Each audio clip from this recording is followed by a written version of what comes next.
Alô, vocês que assistem a esse podcast da Associação dos Antigos Alunos da Faculdade de Medicina da Universidade de São Paulo. Dando sequência a todo um lado cultural que a associação vem prestigiando, além das outras atitudes e ações que tem, hoje eu vou trazer para vocês, sintam o peso. Alguém que compôs com Ivan Lins, compôs com Ginga, compôs com Paulo César Pinheiro, Vicente Barreto, Carlos Renó, Arnaldo Antunes e Eduardo Godin. Só isso aí. E que estará se apresentando no Teatro da Faculdade de Medicina, nessa nova iniciativa da Associação dos Antigos Alunos, agora no mês de maio. Por enquanto é isso. Daqui a pouco nós vamos falar outras coisas. Celso Viáfora, por favor. Epa. É um prazer te receber aqui. O Juninho está fazendo um trabalho maravilhoso na associação, que é trazer essa qualidade aqui para os nossos podcasts e para as apresentações também. Conta para gente como é ser artista, como é ser cantor, compositor. É ser um batalhador, né? Deixa eu só fazer uma correção. Você me deu uns parceiros aí que eu adoraria ter, mas não tem. O Arnaldo Antunes, o Paulinho Pinheiro, a gente é amigo e não temos nenhuma música junto. Ah, entendo. Mas o resto do pessoal aí... Mas essa amizade também muitas vezes é inspiradora, né? Quer dizer, você pesca uma coisa aqui e aplica do lado de lá, né? É um universo de cultura, né? Mas sobre eu ser músico, é engraçado porque você, durante muito tempo, acaba perdendo um pouco o filme da infância dos seus filhos, porque tem que viajar, você tem que, né, tocar, você tem que ir atrás de dinheiro muitas vezes, né? Isso sempre me preocupou.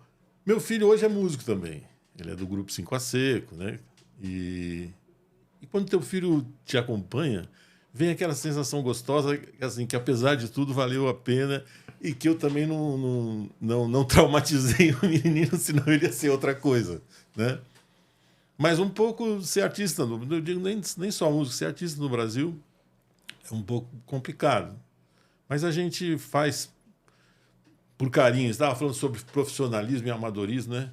Eu nunca entendi. O Tom Jobim usava o amador como aquele que ama, né? Muito mais do que com aquele que é inexperiente. Que seria a coisa de você apreciar ou você produzir e ter a sua profissão naquilo. Eu creio que entendo que o Jobim talvez aquele quis que dizer. Ama, né? Aquele que faz com amor. Né? Entende, que admira, né? Você sabe que eu tive a ousadia, o entrevistado é você, mas às vezes eu dou meus pitacos.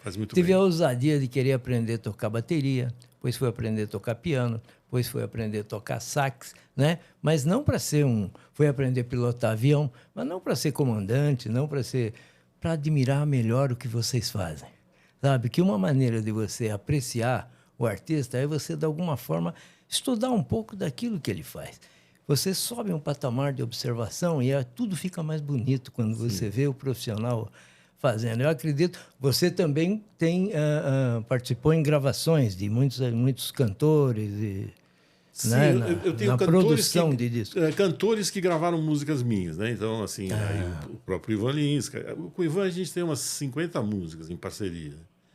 Aí o Ivan, a Simone, a Nana Caymmi, o MPB4, o Francis Raime, o Ney Mato Grosso, que deu pra gente um pontapé importante, que uma música nossa que ele gravou 2 vezes, ao vivo e no disco de estúdio, que é A Cara do Brasil, uma parceria com o Vicente Barreto, né? Enfim, tem através do Ivan também, muita coisa gravada no exterior, pela Jane Monheit, pela Maria Schneider, maestrina. Sabe que essa história do sax tem o Ivan Lins na história. Eu estava em Nova York com um amigo que é pianista. E ele achava que eu assobiava muito bem. Ele falou, vamos gravar um dia piano e assovio. Depois ele falou, não, vamos comprar um sax para você vai aprender a tocar sax. Chegamos na loja, quem estava lá? O Ivan Lins. Aí ele foi falar, Ivan, que sax que ele compra? E o Ivan falou, compra esse aqui. Realmente não fui muito longe, não. Fui só até a ponto de saber apreciar os artistas. Mas o Ivan Lins tem uma produção muito bonita, né? Muito inteligente, comunicativa, realmente. Ele sabe falar e sabe poetar também, né? É um cara muito generoso também, né? Eu acho que talvez ele hoje seja o artista brasileiro que tem mais sucesso no exterior, né? Até mais do que o Chico, o Caetano e o Gil, né?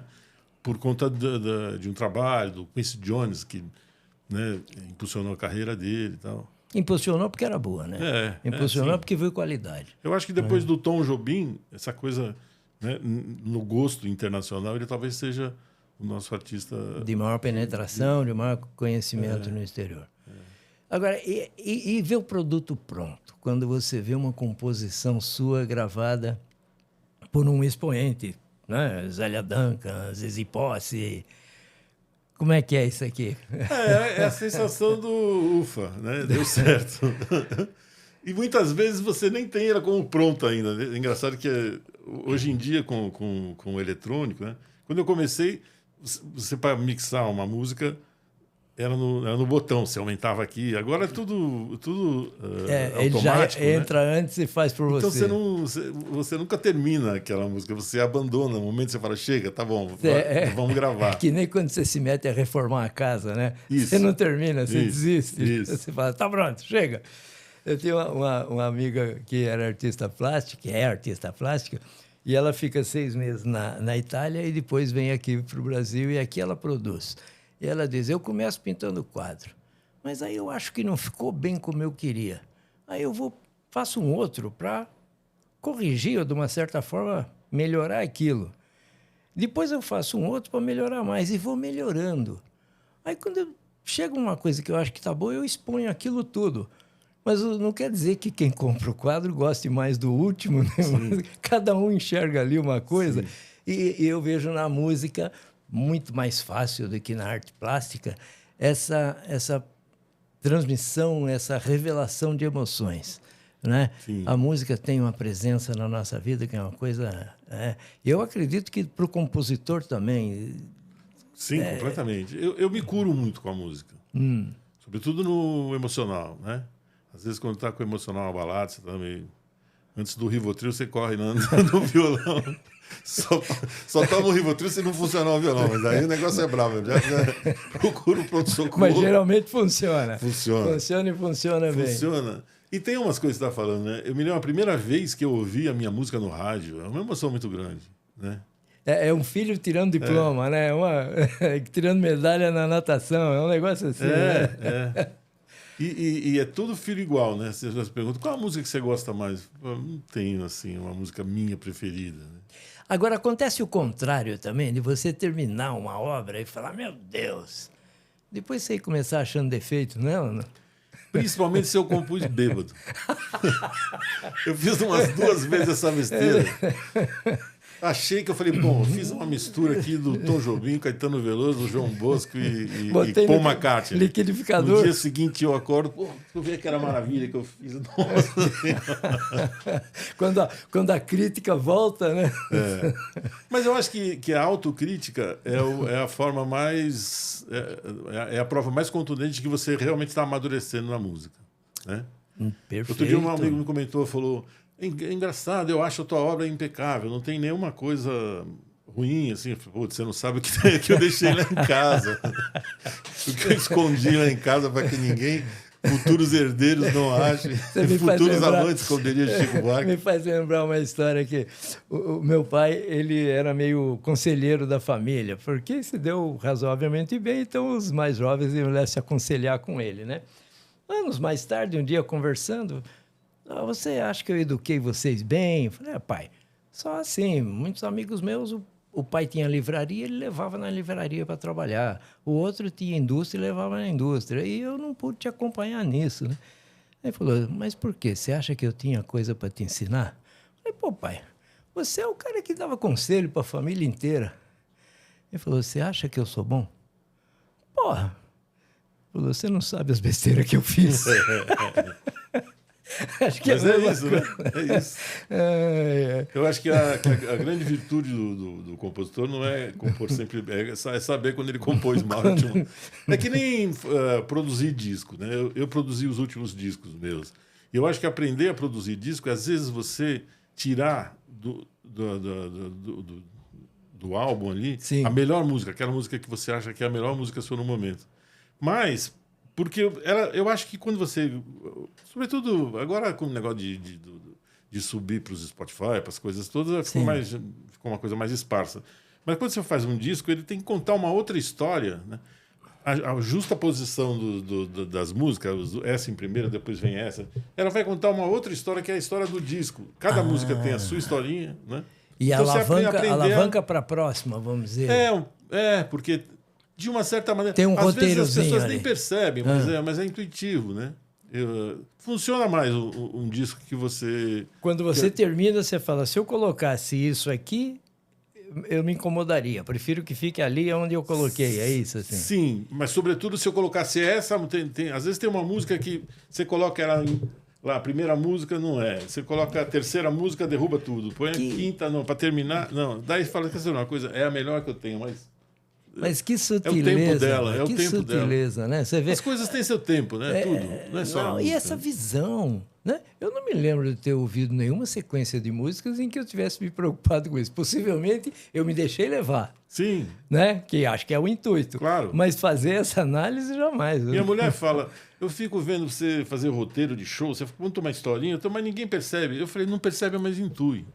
Eu creio que sim. Eu creio Sabe? que sim. A condução. A condução fica suave, fica natural. Uma música não choca, a música que vem depois não entra em choque com a anterior. Você faz uma ponte. Né? A não ser que o intuito fosse realmente chocar, sim, né? Sim. Que também é um recurso muito interessante, sim. Né?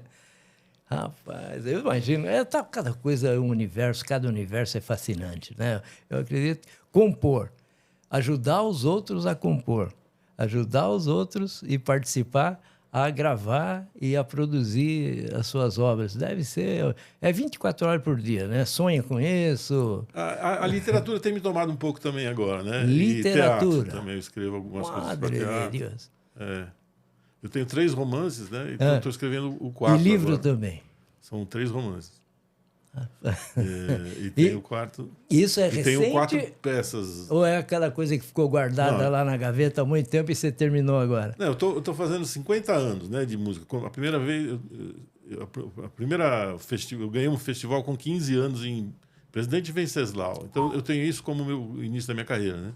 Então eu estou batendo já 50 anos, né? Estou com 66. E assim, é sempre MPB? Eu faço de tudo um pouco, porque a MPB é um guarda-chuva muito amplo, né? Bem amplo, né? Então, por exemplo, com os meninos do 5 a Seco, que é o grupo do meu filho, que é uma linha mais pop, né? Eu componho com eles também, faço letras com eles, né? A música que eu faço com... sei lá, também já fiz rock com alguns amigos, mas a minha linha de trabalho mais acaba sendo a MPB, e eu te falo por quê. Porque os artistas que me comoveram, que me chamaram, que me despertaram para o ato de compor, eram nessa linha. Então, eu acho que fica um pouco por aí. Eu vou ser chato. Que artistas são esses? Não, é Tom Jobim, Chico Buarque, Paulinho da Viola, Geraldo Pereira.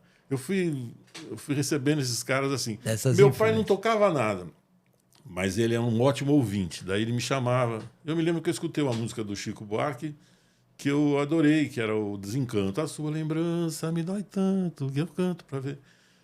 E aí depois estava tocando Construção, que era a época que ele tinha lançado. Sim. Eu lembro que eu estou passando, meu pai falou, vem cá, sabe aquele cara que você gostou? Olha essa música nova dele. Então ele tinha muito isso. Isso foi muito importante para mim. A segunda importância como compositor, eu estudei no Colégio Estadual de São Paulo, colégio público. Sim. E tinha lá aula de música. E eles... nas aulas de música, numa delas, o maestro falou, fazia a gente, como lição de casa, fazer paródias. E eu descobri que as paródias que eu fazia, meus colegas achavam mais bacana que a paródia dos outros.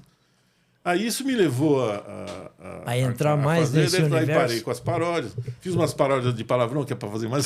Certo, para ganhar ibope aí na turma. Aí falei, não, deixa eu compor. E comecei a compor. Minha mãe queria que eu estudasse música. Minha mãe queria que eu estudasse música.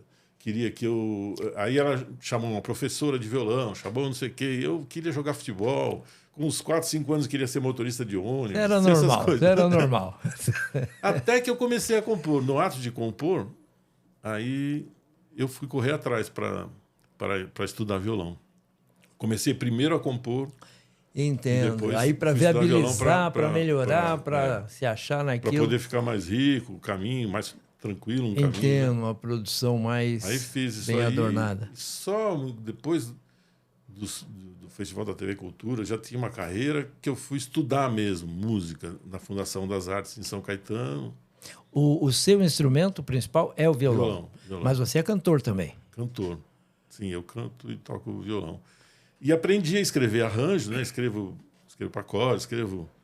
Porque chegou um momento que a minha cabeça de compositor, ela estava um pouquinho à frente da técnica do violonista.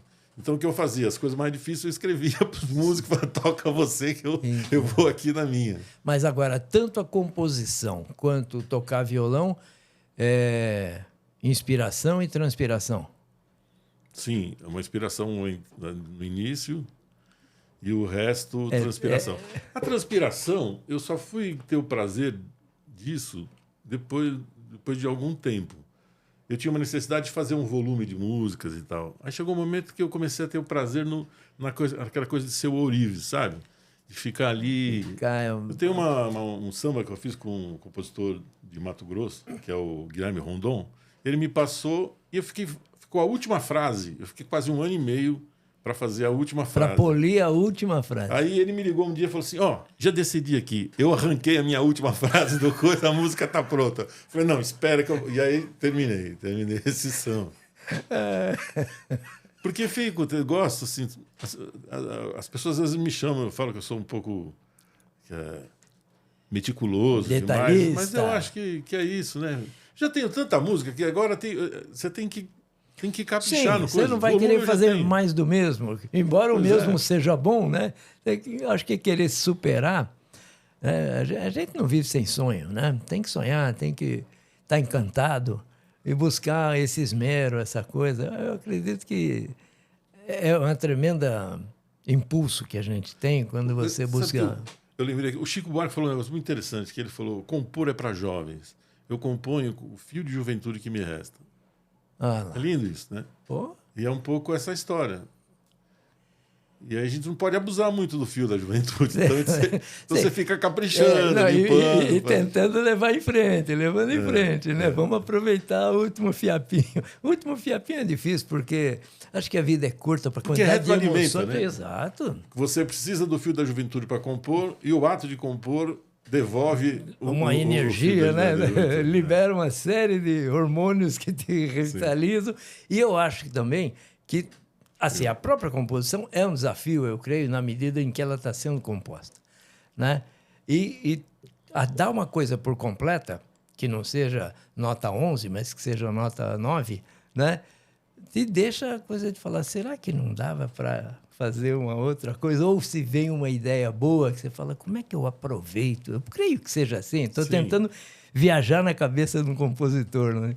Mas eu creio que seja isso. A música vem de várias maneiras, para mim. Né? Assim, vem às vezes de um acorde do violão, eu falo, pô, isso aqui é bonito. Às vezes de um verso, às vezes...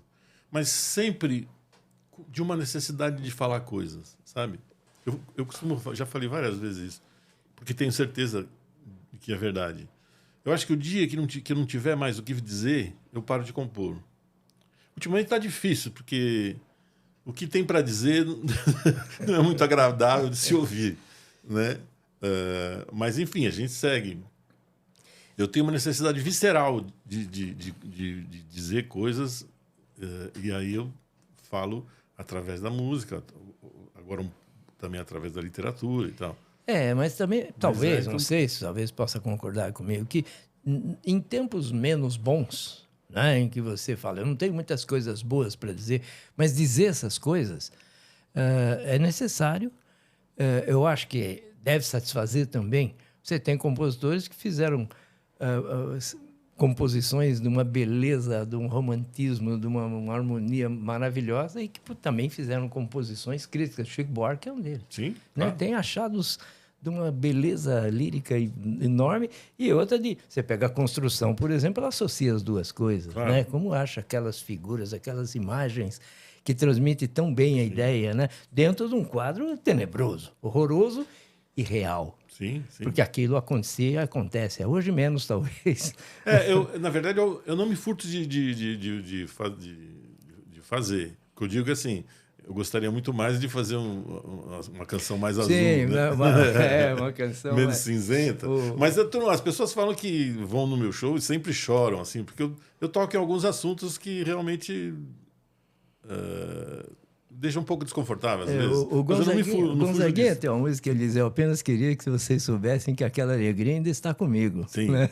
Embora criticasse 1 milhão de coisas, né? Mas eu acho aquilo tão bonito, sim, dentro de um contexto que também não era nada agradável, era bem ruinzinho mesmo, né?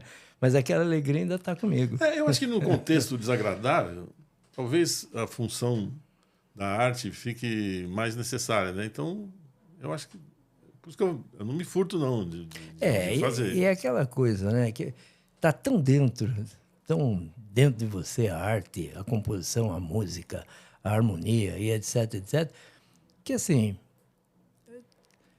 como diz assim, se eu quisesse ser desonesto, eu perdi minha oportunidade, porque agora não dá para aprender mais. Sim. Então você pensa, eu estou tão cheio de música, tão cheio de poesia, tão cheio de coisas, né? E de um conhecimento para isso, que fazer outra coisa não tem tanto interesse, não, né? Talvez escrever, talvez, se você for fazer artes plásticas, mas no fundo você está sempre transmitindo emoções, né? Sim. É uma missão de artista, talvez. Eu acho, como eu falei, eu tenho necessidades de fazer, né? Faço porque sou impelido eu componho como eu respiro, né? Entendo. Eu até brinco, falando, pena que ultimamente as grandes corporações descobriram isso, então se você gosta tanto, então você compõe, você faz as coisas e eu vou ganhar o dinheiro, né? Certo. Você vai querer ganhar dinheiro também. Eu vou comercializar isso aí. E na escrita, nos livros, qual é a tua temática? O que você vê ali de semelhante e de diferente da música? Eu uso muita coisa de experiências minhas. Conto algumas histórias que vivi, sempre na vida dos personagens. Ah, sim. Né?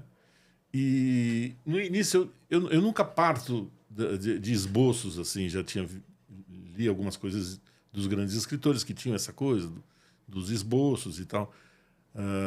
Eu começo a escrever intuitivamente por algum motivo e os meus personagens vão criando vida e eles mesmos vão me conduzindo. Caminho. Eu ficava preocupado. Aí outro dia eu vi o Miyakoto dizendo que ele faz isso. Que ele também, assim, foi, se o Mia, que é um cara que eu amo de paixão. Então, mas vai por essa. Esse primeiro disco que foi vocês comentaram, o primeiro livro, que se chama Amores Absurdos, né? E foi o primeiro livro, foi quando a primeira vez que eu... Fazia uns 4 meses que eu não fazia nenhuma música que me agradasse. Aí eu comecei a escrever alguma coisa que não sabia se era uma crônica, se era uma anotação. E fui indo, sei lá, 300 páginas depois eu termino o meu primeiro livro. No meio do processo, eu voltei a compor. Eu brinco que o compositor ficou com medo de perder o emprego para o escritor e resolveu voltar para trabalhar. E aí eu compondo, uma hora eu falei, peraí, mas eu estou compondo para os meus personagens. Então acabou saindo um livro com trilha sonora que muitas pessoas me cumprimentam, falam, pô, que ideia maravilhosa. Eu falei assim, não, foi completamente sem querer. Eu comecei a compor mesmo junto, escrevendo. Óbvio que se eu estava vivendo naquele universo dos personagens, que a música ia ter essa cor, essa musculatura dos personagens. E aí... Então, acabou conseguindo harmonizar as duas coisas e um CD. E aí você pode... Um dos nossos diretores da associação, na entrevista, citou realmente que ele apreciou demais ver essa sua obra. Tanto ouvir a música e depois contextualizar no livro e aí juntar as duas coisas e falar, nossa, como tem tudo a ver, né? Quer dizer, essa harmonia das duas coisas e a composição delas. Sim. É interessante, viu? É um desafio bacana. Assim, não sei se precisa ter muita sensibilidade e muito conhecimento para conseguir perceber isso no seu livro e na sua música, ou não? Ou é meio natural? Quem lê e ouve sente isso? Sim. Eu recebo, assim, pessoas, que interessante. O feedback que as pessoas percebem porque que deu certo, tem a porque ver mesmo. no disco elas entram. O disco tem vida própria. Se você escutar só o disco, ele tem. Sim. O livro também. E a ordem do disco é a mesma ordem em que as músicas vão entrando nas 300 páginas do livro. Né? Então dá para você ouvir, aí pausou aqui, continua lendo. Então, me lembra um conceito que eu aprendi também numa galeria de arte, em que o autor me mostrava... Isso é um tríptico. Eu falei, e o que é um tríptico? Ele falou, veja esse quadro. Gosta? Gosto. Veja este. Agora junta os três. Quer dizer, cada um era um quadro com o seu equilíbrio, com a sua composição, com a sua harmonia, com a sua beleza. E a hora que você juntava os três, o conjunto formava exatamente o que você está me mostrando aqui agora, mas usando... Ali usava um órgão do sentido. Aqui nós estamos falando de dois órgãos do sentido. Quer dizer, alguém vai ter que fazer o clipe disso aí, ou vai ter que pintar esse quadro para você ter um tríptico. Mas aí que interessante, rapaz. E você, então, vai se apresentar lá para a gente na Faculdade de Medicina. Então, me chamaram, eu soube do projeto todo, falei, estou dentro, vamos sim. Não, mas é brilhante, porque, veja, a gente é uma associação pequenina, de uma faculdade única, né? E conseguir atrair gente com esse gabarito, com essa coisa. Por quê? Porque é lógico que a iniciativa vai se valorizar muito, né? Quem conhece e quem quer conhecer vai provavelmente lotar o nosso anfiteatro lá. Nós temos 250 lugares sentados, mas acho que vamos ter que ter algumas coisas, muita gente de pé. Porque é bacana isso que o Juninho trouxe, que é arte para a Faculdade de Medicina, sabe? Cada entrevista que eu faço aqui, eu percebo mais e mais o quanto isso, de fato, faz parte do contexto geral da escola, sabe? Eu me lembro, quando entrei lá, as pessoas tinham um nível cultural bastante alto, uma sensibilidade alta, o que você também associa com o exercício médico. E você fala, mas nós não estamos dando isso. E ele veio trazer isso para a gente. E trouxe você, né? Eu quero realmente te agradecer muito por isso aí, porque é uma doação, né? Não só é a doação, porque a arrecadação vai para o hospital, né? Para Itaci, e para outras entidades também que tenham necessidade, como mesmo que fosse algo que te remunerasse, né? Ainda estaríamos fazendo um excelente negócio, porque esse histórico seu e essa simplicidade, essa cabeça organizada de falar as coisas, muito embora o artista precise um pouco do caos para fazer as coisas, né? Preciso. Como é que é essa história? Minha mulher, às vezes, estou compondo, ela passa assim, fala, Celso, não sei o que, não, você tá com aquela cara de louco. E aí vai embora. Eu nem lembro o que ela passou. Celso, não sei o que, ele tá com a cara de louco. E foi... Eu acredito que tem que, de uma certa forma, ter todas as peças na mesa para montar um novo brinquedo, montar uma nova obra, né? Uma nova coisa. Não é seguir... Quando você tem todas as peças, fica mais fácil, mas muitas vezes você ainda tem que catar sair alguma. Procurando. Furou o saquinho, né? Na hora de improvisa aí, dá um jeito. Não, improviso ficou melhor. Eu acho que deve ser muito interessante. E essas parcerias são complicadas? Quer dizer, você compor com alguém que também tem um nível alto de conhecimento, sensibilidade, dá muito choque? Não, pelo contrário, né? Dá pelo contrário. Quando dá choque, então não sai. Eu vou te falar que nunca deu. Nunca sabia? deu. Talvez até porque teve um pré-qualify, né? Então, é tudo em nome de uma emoção, né, da arte. Não tem uma finalidade de vender, de fazer nada disso. E se não existir uma afinidade, também nem acontece, né? Eu recebo muita música. Nas parcerias, eu faço mais a letra. Eu recebo muita música. E aí me apodero dessa melodia da pessoa, peço para que ele me mande a harmonia para eu tocar junto e vou fazendo a letra junto, porque é assim que eu componho sozinho. Aí vem uma inspiração do texto, do que seria a letra. Eu tenho para mim que toda melodia já tem uma história.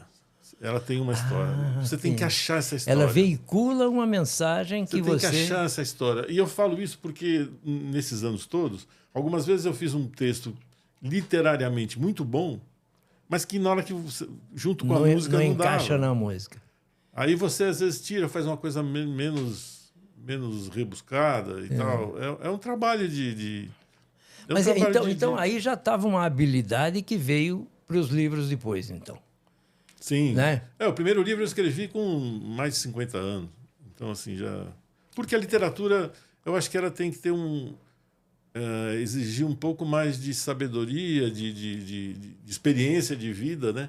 Porque é um universo muito maior. Né? Uma música, em 3 minutos, você tem a música, né? Você. Não, digo... eu entendo. O livro, você fica... E isso também é uma alegria, né? Por exemplo... eu nunca mais fiquei sozinho em sala de espera de pronto-socorro, porque assim tem sempre os meus personagens ali, eu levava a coisa, ficava ali escrevendo.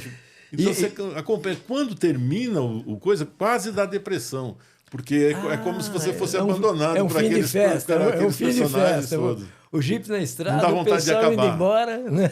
Domingo de tarde, né? Todo mundo indo embora e a festa acabando. Musiquinha do Fantástico. Tá acabando a festa.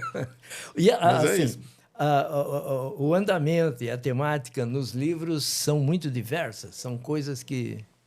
Histórias que te apareceram... São histórias de pessoas, são histórias que meio ficção, na maioria do contexto, e com algumas histórias que eu coloco, que eu vivi, ou que amigos viveram nos personagens. Acrescenta algumas guardando coisas. Guardando os nomes, sobretudo nas coisas. Que vai falar, eu sei isso aqui, eu conheço muito. Fica um recado velado, na pronta comigo que eu vou contar que esse aqui é você. E são 3 livros que você já tem pronto. São 3, estou escrevendo o quarto agora. O quarto agora. E aí estou preparando um disco novo, lançando um disco ao vivo. Eita. Subiu agora, se chama... É um disco com meu filho, Pedro Viáfara, e com um quinteto de cordas e percussão. Eu escrevi umas coisas de cordas para umas músicas do meu filho, fizemos umas músicas ele inéditas. Compõe também? Compõe. Então estamos lançando esse disco, chama... Me Deixa Ser o Seu Parceiro, já está nas plataformas todas para quem quiser ouvir. E estou preparando, pensando já selecionando o repertório do disco novo e fazendo o livro. Estou no trabalho. Você e o filho vai fazer um disco que é Pela Via Fora. Pois é, estamos fazendo. Acabamos de fazer em Fortaleza e viemos. E tem isso aqui que eu trouxe para você, que é o seguinte: sempre eu ouvia, para eu dizer que eu ouvi um disco, eu tinha que sentar, pegar o encarte, ver quem é o letrista, ler a letra, saber de quem foi aquele solo do trombone e tal. E hoje, com essa história de você jogar nas nuvens, você não tem informação nenhuma, né? Então, para mim, fica aquele vazio de conteúdo, né? Aí, quando eu fui fazer o disco mais recente, falei, todas as músicas são minhas. Então, eu vou contar, fazer um encarte grande em que eu conte como eu fiz aquela música, o que me levou àquilo, né? Como os arranjos também são todos meus. Por que eu escolhi aquele arranjo? O que aquele instrumento representa no arranjo em relação à música? Aí queria colocar todos os arranjos, todas as partituras, mas daí dava um livro de 300 páginas, era muito grande. Aí tirei e coloquei, então tem a partitura, aí tem uma biografia dos músicos, sabe? Você está lendo aqui, por exemplo, você pegou a música lá. Está aqui a partitura... Aqui está a letra, aqui está a ficha técnica, você gostou do solo ali, está tudo ali na mão. Que né? interessante. E aí a gente tem levado para os shows, e eu brinco muito porque durante anos o encarte era apenas um encarte, né? O produto principal era o CD. Agora é a vingança do encarte, que virou um livro, e agora o CD, o encarte agora é o CD. Então tá aqui. Pô, te agradeço, muito bom. A vida. Você colocou uma coisa que eu tenho uma dificuldade, pode ser por ignorância, ou posso estar errado, mas é muito comum, muito. Você ouviu uma música, você gosta da música e associa com o cantor, com o intérprete. É uma dificuldade para saber quem compôs. Parece que não se exalta a composição, que para mim é o mais importante. A interpretação é importante, não tem, mas você tem esse cantor, aquele outro cantor, etc. Cada um, às vezes, fazendo o seu trejeito, a sua colocação. Mas muitas músicas, anos depois, eu fui saber que era de alguém que parecia, por exemplo, ou aquela dupla Chitãozinho Chororó, se não me engano. Tem uma música que é do Vale. Do Paulo Sérgio, um dos irmãos Vale. Aquela letra, aquela música, sim, que a gente não pensa em a música... Como é que chama essa música? Não é música, antigamente chamava música caipira, hoje como é? Sertaneja. Você não pensa nos irmãos Vale fazendo sertanejo, mas a música que fez um tremendo, mas um enorme sucesso, gravada em N outros países aí, em N outras línguas, é do Vale. Eu falei, caramba... Outro dia, se não me engano, o My Way, do Frank Sinatra, eu fiquei sabendo que era do Paul Anka. Acho que era do Paul Anka, do Neil Sedaka, não sei. Ele é que fez o My Way. Que você ouve My Way, você pensa Elvis Presley, eu penso em Frank Sinatra. Então, é muito como eu vi a música e falar, que linda, que coisa bem feita. Mas ninguém fala quem é o compositor. Para mim, o compositor tinha que vir de frente. Isso aí esculpiu aquela coisa, não é? A gente teve uma briga muito grande, né, em 1980, assim, para que todas as rádios citassem o nome do autor. A gente conseguiu. Mas hoje em dia virou uma história das grandes corporações. Hoje são elas que se beneficiam de tudo, né? Você hoje não tem... Porque antigamente, pelo menos, você tinha um suporte físico, que era um vinil, um disco de vinil ou um CD, né? E ali você tinha o nome, se você procurasse ali, você tinha... Hoje, o que está na plataforma, se você procurar, é muito difícil. Você tem que descer a coisa, créditos da música. É um trabalho imenso para você saber. De pesquisa, você tem que ir atrás para descobrir quem que fez. E eu digo isso, desculpe os intérpretes, mas a composição é única, as interpretações são muitas. Sim. Mas, mas o intérprete nem tem culpa nisso, né?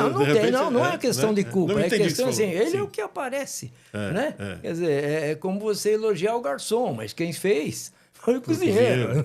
Você está elogiando o garçom. Não estou dizendo que o intérprete o importante seria que saísse todo entrega a coisa. Lógico que ele põe o verniz dele naquilo ali, né? Sim. Toda a competência dele, que é uma outra competência. Né? Mas quando você gosta de um verso, aquele verso não é dele.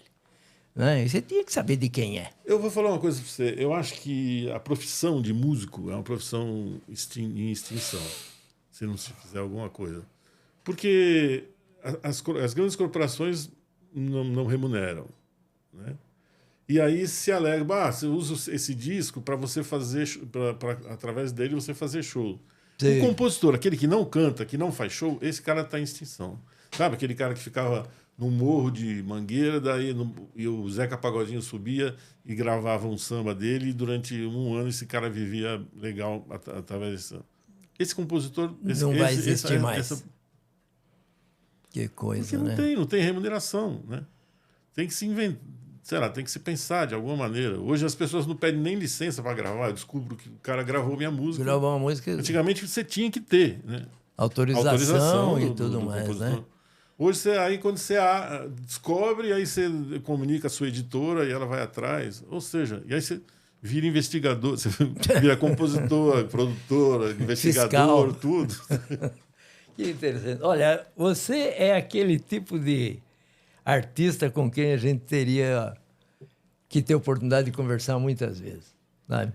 E eu não vou poder te interromper no seu show lá na faculdade, mas eu espero sim que a gente, quando você tiver essas outras obras e lançar, deixa a gente ajudar a colocar no Por conhecimento, favor. pelo menos dos colegas médicos, isso aí, porque é como diz, né? Aquele papo, fala, nossa, hoje eu vou conversar com um compositor, será que eu vou saber falar com ele? Né? Mas conversar com você é tão fácil, flui tão bem, né? Olha, mas o compositor chegar no médico também, ele fala, será que eu vou saber? Será que é? E ainda ele está mais fragilizado ainda. Você sabe que eu fiz medicina e mais ou menos uns 20 anos depois acabei fazendo direito, né? E aí e dava aula na faculdade que eu fazia direito.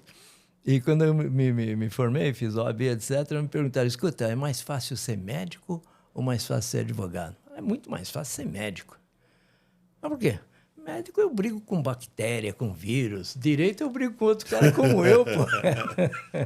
Mas, na verdade, é porque eu tinha muito mais treino, né, como médico. Mas realmente... Sabe que eu tenho muito amigo médico. E muitos deles que eu fiz na época, porque eu estudava, fazia direito na São Francisco, e tinha show de final de semana. Quando chegava, fazia o show no final de semana, segunda-feira, não tinha ninguém para tomar uma comigo, né? Quem que era que tinha? Eram os médicos que tinham saído do plantão. Então tinha na Santa Casa, ali no Sujinho, coisa. Então, muitas de segunda-feira eu passei ali, o único amigo que eu conseguia, os parceiros, eram os médicos que tinham feito o plantão. Ou vinha da Santa Casa ou descia do HC, né? É isso. Sujinho, nossa. Rapaz, muito bom mesmo. Essa é a nova face que o podcast da associação pretende levar para vocês. Tá? Eu sei que com isso a gente vai extramuros, nós não viemos aqui falar de medicina, falamos um tiquinho no final, mas falamos também coisa que... o que interessa mesmo é toda essa poesia, todo esse talento, toda essa capacidade, toda essa vida que foi mostrada aqui, assim, um pouquinho, né? Que está no livro, que está na música, que está na gravação de outros artistas. Esse, então, Celso Biafora, né? É uma alegria ter te recebido aqui, Celso. Uma alegria foi minha. Estamos aqui querendo te ver de novo, sempre que você puder, por favor. Agradeço o Juninho também por tê-lo trazido aqui. E para vocês todos que nos assistiram, primeiro, Celso, uma mensagem. Então, apareçam, né? Dia 29 de abril. De maio. 29 de maio. E vamos lá fazer uma festa e que a gente pode conversar também no final do show. Vamos ver, né? Aí nós vamos no Sujinho lá conversar. Isso. Muito obrigado. Muito obrigado a todos vocês. É um prazer sempre receber pessoas inteligentes e pessoas assim que fazem coisas tão lindas. E obrigado a vocês também que nos assistem. Bom.